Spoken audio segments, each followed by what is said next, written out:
Tina stepped through the open doors of the chapel just as the officiant asked if anyone knows of any reason these two should not be joined in marriage. The music faltered. One violinist stopped playing altogether.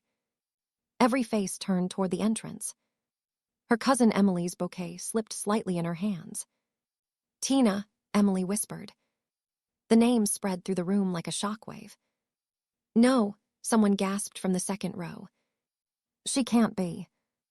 8 months earlier, every person in that chapel had stood around an empty casket while Tina's parents tearfully accepted condolences. They had hugged grieving relatives, thanked everyone for their prayers, and spoken about the daughter they insisted had vanished forever during an overseas volunteer mission. Now that same daughter stood alive in the doorway. Harold Brooks gripped the pew so hard his knuckles turned white. Denise staggered backward, colliding with her sister before catching herself. Neither of them smiled. Neither rushed toward her. Neither cried. Tina slowly removed her sunglasses, revealing tired eyes that had seen far more than anyone in the room could imagine. Her voice remained steady. "I'm not dead." Silence swallowed the chapel. Then she reached into her shoulder bag and laid a thick manila envelope on the wedding gift table. "I think Mom and Dad should explain these before I do." Her father's chair scraped violently across the floor as he lunged toward the envelope. Before he could reach it, 2 of Tina's uncles stepped into his path. "What are you doing, Harold?" one demanded. Harold stopped abruptly. For the first time in 8 months, the story he had carefully built was beginning to collapse. And everyone in the room could feel it. No one moved. The officiant quietly closed his ceremony book and stepped away from the altar. Emily and her fiancé exchanged confused glances before turning completely toward Tina. Questions erupted from every direction. "Tina, where have you been?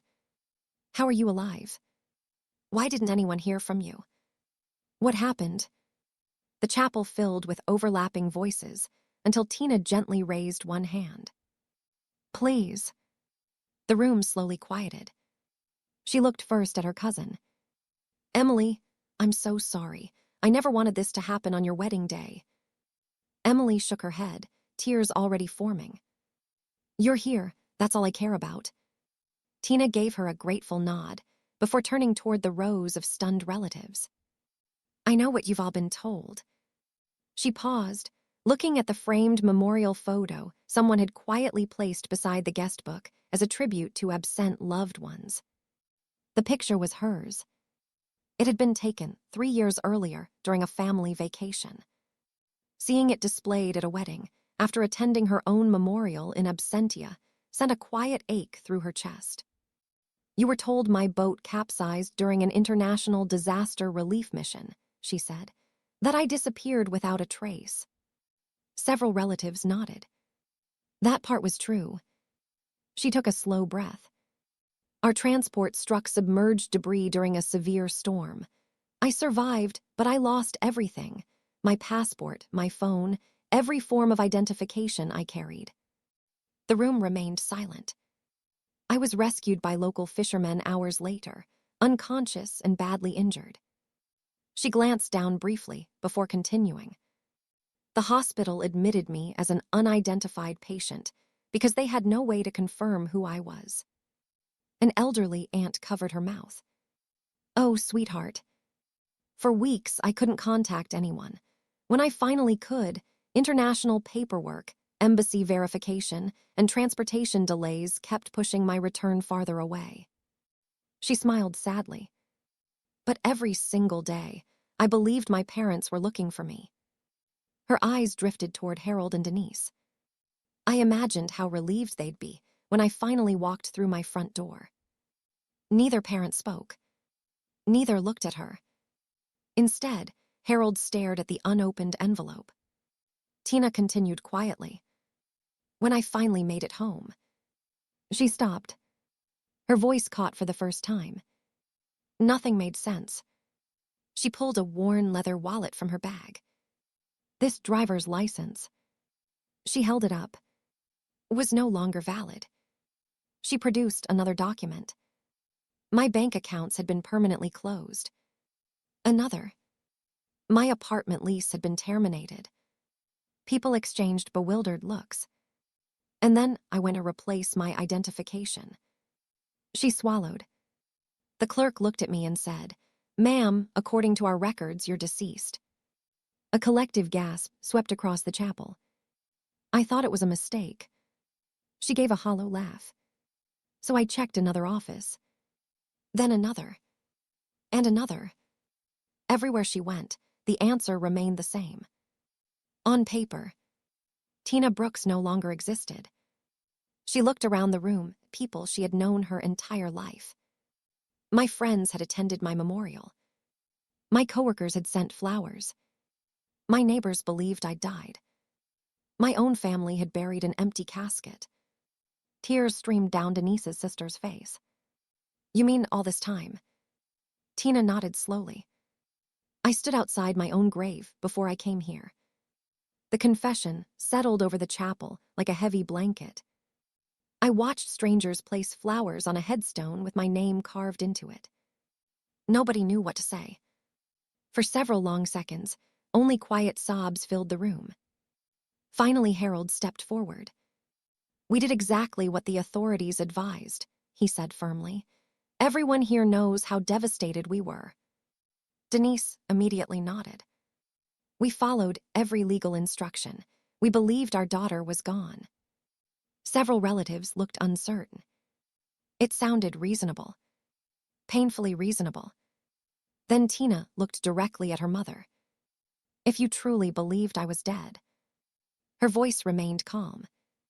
"Why did you empty my apartment only 9 days after I disappeared?" Denise's lips parted. No answer came. The silence that followed was louder than anything spoken all afternoon. Without breaking eye contact, Tina reached for the envelope. Then she slowly lifted the flap open. Harold took another step toward her. "Tina, don't." His voice was lower now, almost pleading. "You've been through a terrible trauma. This isn't the place." Before he could get any closer, Emily's husband quietly moved between them. "No," he said, "she deserves to speak." The reception hall remained frozen. Every guest watched Tina remove a neat stack of papers from the envelope. She didn't hand them to anyone yet. Instead, she carefully placed them back inside. "Not yet," she said softly. "First, I want everyone to understand why I came here." She looked around the room. "I didn't come to embarrass Emily." Emily immediately shook her head. "You didn't." "I didn't come here for revenge." Tina's eyes settled briefly on her parents. "I came because every person in this room mourned me." She paused. "And every one of you deserves the truth." She rested one hand on the back of a chair. "When our relief boat capsized, I hit my head against the hull." Several relatives leaned closer. "I don't remember much after that." She described waking inside a small regional hospital hundreds of miles from where the accident had happened. No passport. No phone. No identification. The staff only knew she had survived. For nearly 3 weeks, she remained listed as an unidentified foreign patient, while officials tried to determine who she was. "My injuries weren't life-threatening anymore," she explained, "but I couldn't simply walk onto a plane." The embassy required fingerprints, dental records, medical verification. International paperwork moved painfully slowly. Every delay felt endless. She smiled sadly. "But I never panicked." Someone frowned. "You didn't." "No." She looked toward Harold and Denise again. "Because I believed my family was looking for me." Her voice remained steady. "I thought my parents would never stop searching." Denise lowered her eyes. Harold folded his arms tightly across his chest. Tina continued. "When the embassy finally cleared my travel home, I landed expecting someone to be waiting. There wasn't anyone. I figured they simply didn't know my flight." She took a slow breath. "So I took a taxi to my apartment." A quiet sadness spread across her face. My key didn't work. The locks had been changed. She assumed there had been a mistake. The property manager recognized her immediately. Then his expression changed completely. He looked like he'd seen a ghost. One guest whispered, "My God." He told me my lease had been legally terminated. My belongings had already been removed. Everything. All of it. Furniture. Family photographs. Her clothes. Awards she had earned throughout her career. Even handwritten journals from college. Nothing remained. Thinking someone had stolen her identity, Tina spent the next morning replacing her driver's license. Instead, she found herself sitting across from a government clerk who stared at the computer screen with growing confusion. He asked me to wait. Another employee came over. Then a supervisor. Finally, the supervisor quietly asked, "Ma'am, are you certain your name is Tina Brooks?" I said yes. He turned the monitor toward me. Across the top of the screen appeared a single word. Deceased. Several guests instinctively looked toward Harold and Denise. Tina continued. At first I laughed. I thought someone's database had been mixed up. But every office told me the same thing. Motor vehicles. Social Security. My bank. My insurance. Everywhere. On paper. I no longer existed. Her voice softened. The hardest part wasn't losing my documents. It was discovering all of you had already said goodbye. She glanced toward the older relatives. I visited the cemetery before coming here.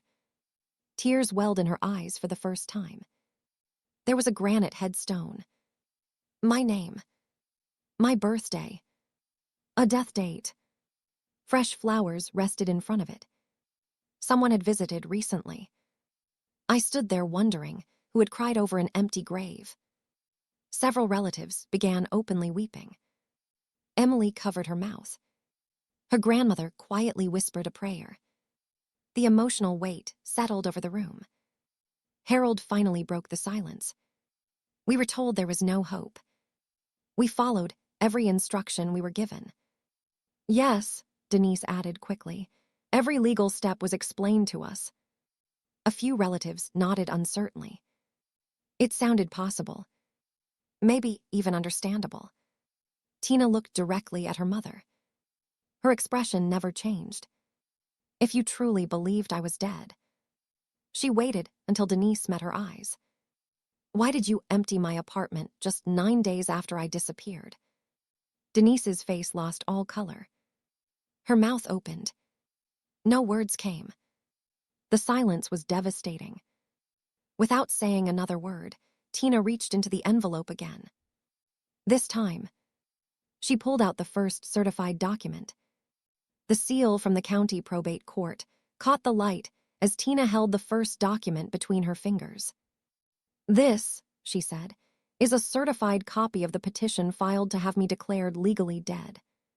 She placed it on the reception table. No one reached for it at first. The paper itself seemed too unbelievable to touch. Then Emily's uncle, Robert, slowly stepped forward and adjusted his reading glasses. This can't be right. Tina laid down a second document beside it. And this is the court order that followed. A third.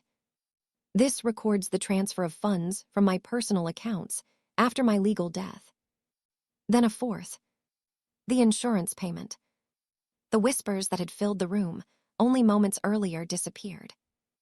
Guests instinctively moved closer, surrounding the table in silence.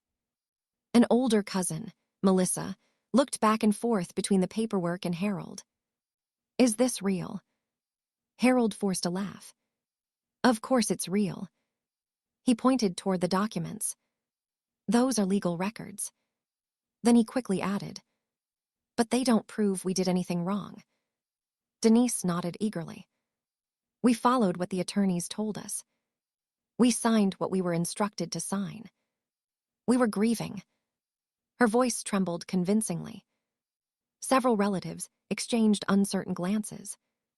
If lawyers handled everything, could Harold and Denise really be responsible? Before anyone could answer, another guest stepped forward. David Morrison, Emily's college friend, a quiet estate attorney who had been sitting near the back of the ceremony. He spoke carefully. "May I look?" Tina handed him the papers without hesitation. "Please." David spread the documents across the table. The room waited. He examined one page, then another. His expression gradually changed. "This is unusual." Harold immediately interrupted. "There's nothing unusual." David ignored him. He pointed to one section. "The timeline doesn't fit." Several relatives leaned in. "The waiting period appears much shorter than I would normally expect under these circumstances." He flipped another page. "Here's another issue." He tapped the document. "I don't see supporting investigative records attached." "What does that mean?" Emily quietly asked. "It means," David replied carefully, "that if these copies are complete, documentation that would ordinarily support a declaration like this appears to be missing." A murmur spread through the room. Harold's jaw tightened. "You're making assumptions." David calmly looked up. "No. I'm reading what's here." He picked up another page. His eyebrows rose. "These witness signatures." He compared two documents side by side. "They don't appear consistent." "What are you saying?" Robert asked. David chose his words cautiously. "I'm saying these signatures deserve closer examination." Harold slammed his hand against the table. "Enough. You're not conducting a trial at my niece's wedding." His raised voice startled several guests. But instead of silencing the room, it had the opposite effect. People who had quietly accepted his authority, their entire lives began studying him instead. Watching. Questioning. Tina reached into her bag again. I expected those questions. She placed another folder beside the court papers. "So before I came here, I contacted the insurance company." Every eye turned toward her. "I told them I was alive." The sentence landed like another explosion. "They didn't believe me at first." She gave a faint smile. "I can't blame them. I had to prove my own identity." She slid a printed letter from the folder. After reviewing international records, they opened an internal investigation. Several guests stared at Harold. His confident expression began to crack. "The investigator told me something that stayed with me." She unfolded the letter. "They said there were discrepancies they couldn't explain." Harold suddenly stepped forward. "This has gone far enough." His voice echoed through the reception hall. "You've interrupted your cousin's wedding. You've humiliated your family. You've embarrassed your own parents." He pointed toward the exit. "If you cared about anyone besides yourself, you'd leave." Before Tina could answer, Emily calmly walked away from the altar. Still wearing her wedding dress, she stopped between her uncle and Tina. "No." The single word silenced everyone. She turned toward Harold. "She didn't ruin my wedding." Her eyes filled with disappointment. "You did." Harold stared at her in disbelief. "Emily." "No." She shook her head. "For 8 months, we've all cried because we believed Tina was dead. She walks in alive. And your first concern isn't that she survived. It's stopping her from speaking." The observation spread through the room faster than any accusation. Relatives slowly stepped away from Harold and Denise. Not dramatically. Not angrily. Simply creating distance. For the first time that afternoon, the couple stood almost completely alone. The authority they had relied on for years was quietly slipping away. Tina gathered the remaining papers, but left one sealed envelope untouched. "There is still one document I haven't shown anyone." She rested her hand on it. This one explains why my parents looked terrified the moment they saw me walk through those doors. Harold's face went completely pale. Don't open that. His voice barely rose above a whisper. The room froze. Every person present realized he hadn't denied what Tina was saying. He had only begged her to stop. No one spoke. The silence inside the reception hall felt heavier than any argument that had filled it only minutes earlier. Tina looked down at the sealed government envelope resting in her hands. I almost opened this the day it arrived, she said quietly. Her fingers traced the official seal. But then I realized something. She lifted her eyes toward the crowd. Every one of you attended my memorial service. Several relatives lowered their heads. You stood beside an empty casket because you trusted what my parents told you. She took a slow breath. You deserved to hear the truth together. With deliberate care, she broke the seal. The crisp sound echoed through the room. She unfolded the letter. This was sent by the Department of State after they completed their review of my recovery. Her voice remained calm despite the trembling hands of those listening. It summarizes communications between the embassy overseas and agencies here in the United States. She scanned the first page before reading aloud. On the 14th day of April, she paused. Officials notified my next of kin that investigators had located an unidentified survivor believed to be Tina Brooks. Several guests looked sharply toward Harold and Denise. Tina continued. The notice explained that my identity was still being verified. She turned the page. It also instructed my family not to finalize any legal proceedings concerning my presumed death until confirmation was complete. The room became perfectly still. No whispers. No movement. Only the sound of Tina's voice. She lowered the letter. They knew. Nobody interrupted her. They were told there was a strong possibility I was alive. Her eyes found her father's. And they said nothing. Denise's breathing became noticeably uneven. Harold stared at the floor. Emily's grandmother slowly stood from her seat. She had defended Harold and Denise for months after Tina's disappearance. Now she looked at her daughter with disbelief. Denise. Her voice cracked. Did you receive this notice? Denise closed her eyes. She didn't answer. Her silence answered for her. The elderly woman covered her mouth as tears rolled down her face. Oh my God. Harold suddenly stepped forward. This meeting is over. His voice was louder than before. Everyone needs to leave. No one moved. I said leave. Still, no one obeyed him. For the first time in years, the authority he carried within the family meant nothing. Instead, Robert quietly pulled out his phone. I've called Michael. Several people turned toward him. Michael Brooks wasn't just Harold's cousin. He was also the family's longtime attorney. He's already on his way. Harold's expression tightened. You had no right. Robert answered calmly. I think we passed that point a while ago. Within minutes, the chapel doors opened again.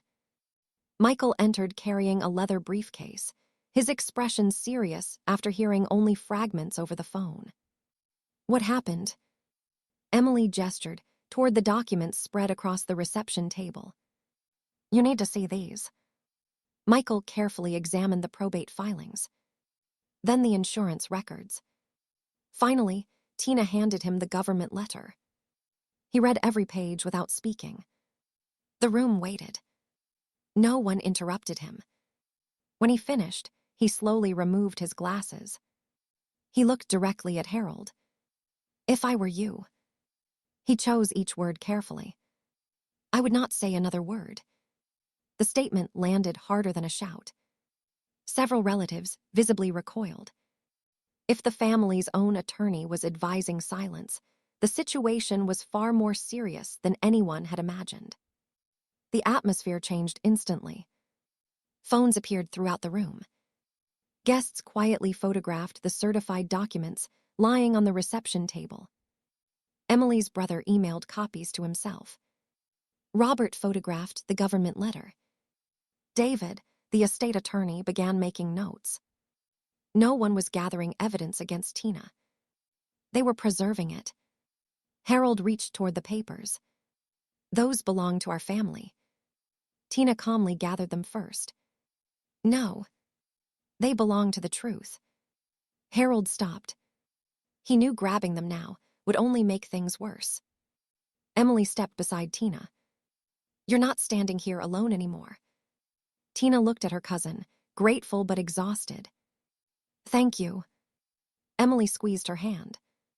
You should never have had to fight to prove you're alive. Those words settled over the room. Not one person disagreed. Outside the reception hall, tires rolled across the gravel parking lot. A vehicle door closed. Then another. Through the stained glass windows, several guests saw dark suits approaching the entrance. Robert glanced outside. They're here. The doors slowly opened. A lead insurance investigator entered alongside two uniformed officers, carrying a thick evidence file under one arm. He looked directly at Tina. Ms. Brooks. He lifted the file slightly.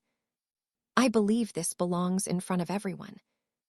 The lead insurance investigator walked to the center of the reception hall and placed the thick file beside Tina's documents. My name is Daniel Mercer, he said, showing his identification. I'm the investigator assigned to the insurance claim involving Tina Brooks. The room remained silent. Daniel opened the file. We had intended to complete our investigation privately. He looked around at the gathered family. Given today's circumstances, and with Ms. Brooks' consent, I believe it's appropriate to clarify what we have already confirmed. Tina nodded. You have my permission. Daniel removed several certified copies from the file. These records establish that Mr. and Mrs. Brooks received official correspondence from the Department of State approximately 4 months before the court declared Ms. Brooks legally deceased. He held up the first letter. The correspondence advised them that an unidentified survivor, strongly believed to be Tina Brooks, had been located. He held up another.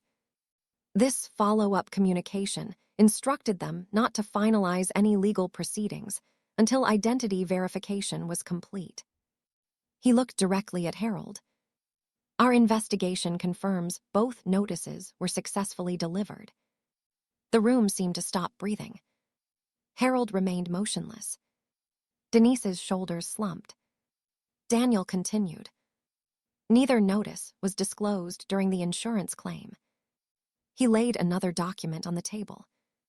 Instead, sworn declarations stated that every reasonable avenue had been exhausted and that there was no credible evidence Ms. Brooks had survived. He paused. That statement was false. A murmur spread across the reception hall. Emily stared at her aunt and uncle as if she no longer recognized them. You knew. Denise finally looked up. Fresh tears streamed down her face. She tried again.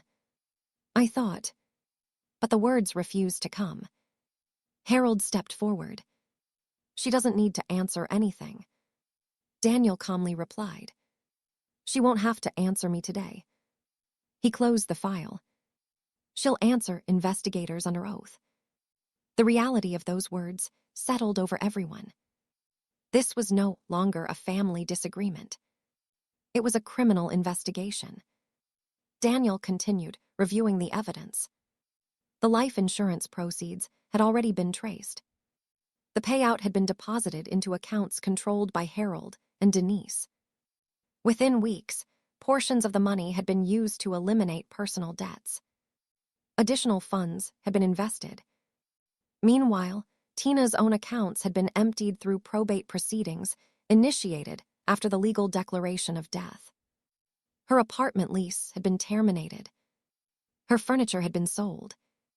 Family heirlooms she believed would always remain in storage had disappeared at estate sales. Even the modest trust established by her late grandmother had been transferred under the assumption that Tina had permanently died. Everything had happened because, on paper, she no longer existed. Emily covered her mouth. My God. Robert slowly shook his head. This wasn't grief. He looked directly at Harold. This was planning. No one argued with him. Daniel handed copies of the documents to the responding officers. One officer stepped toward Harold. Mr. Brooks, we're not placing you under arrest today. Relief briefly crossed Harold's face. The officer continued. But you are being formally instructed not to dispose of any financial records, electronic devices, or property related to this investigation. A second officer addressed Denise. You are also instructed not to leave the jurisdiction without notifying investigators. Harold opened his mouth. My attorney. Michael quietly interrupted. Harold.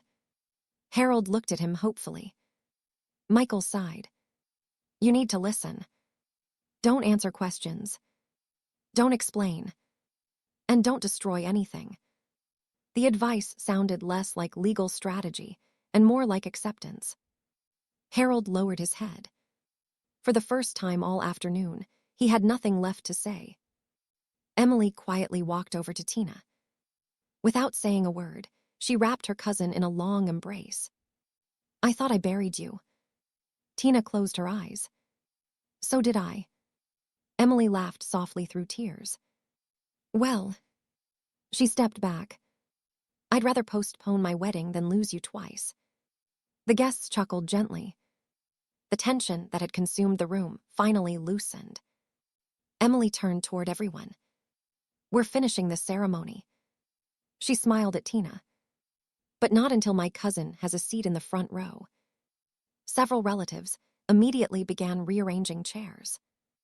No one looked toward Harold or Denise for permission. No one waited for their approval.